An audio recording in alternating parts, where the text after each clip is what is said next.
Italy panicked. Stromboli volcano update today. Black sand beaches turn gray.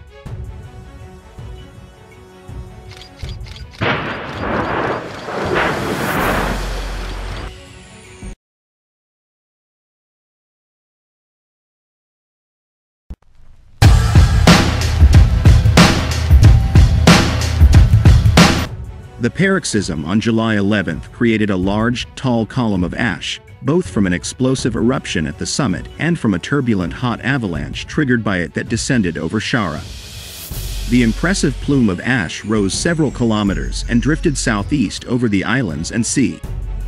As it passed, several minutes after the eruption, the eastern and southeastern sides of the island, including the southern part of the village of Stromboli, received large amounts of ashfall, which was strongest in the area near the harbor and towards the Forgia Vecchia area immediately east of the peak.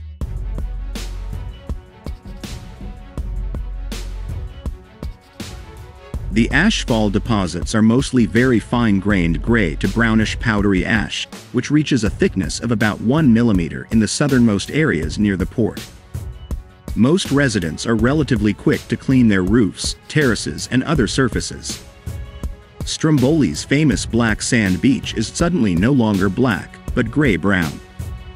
Now this sand slowly disappears as the waves crash over it, people walk around it, and in this way the black sand returns to the surface. The ashfall deposits are mostly gray to brownish powdered ash with very fine grains.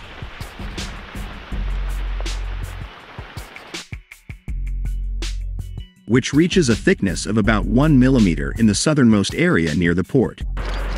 Most residents are relatively quick to clean their roofs, terraces, and other surfaces.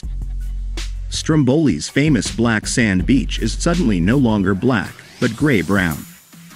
Now this sand slowly disappears as the waves crash over it, people walk around it, and in this way the black sand returns to the surface. Interestingly, the ashfall in the southern part of the village did not contain any larger pumice stones, only a few small fragments. It must have come from a different lump.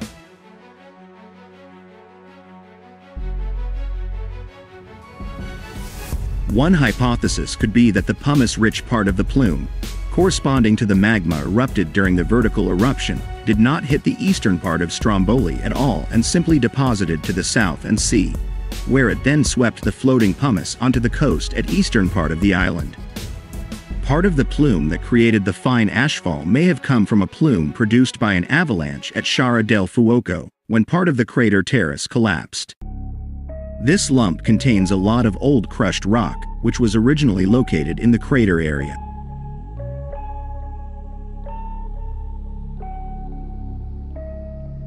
Residents note that it produces a distinctive sulfur odor.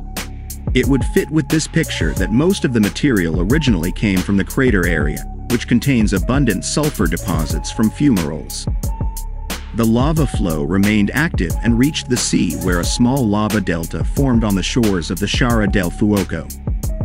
According to the latest update from the Volcano Observatory in Catania, INGV, the effusive activity, generated by two vents at 485 meters above sea level, increased around midday.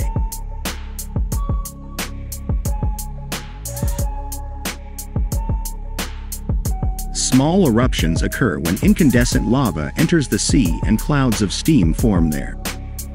Lava blocks also frequently cause rock slides in Sciara. Over the past 24 hours, no Strombolian-type eruptions or significant degassing pulses were recorded from peak ventilation. This is typical for flank eruptions like the one occurring now. Most of the magma and gases contained therein leave the system from the side vents, without reaching the usual top vents.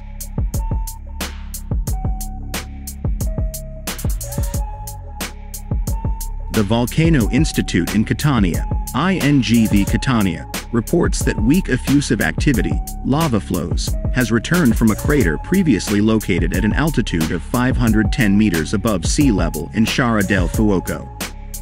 The crater moved slightly downhill and is now at an altitude of 485 meters above sea level, while the lava flow was about 200 meters above the coast in the afternoon. Blocks released from lava flows often roll towards the coastline and reach the sea.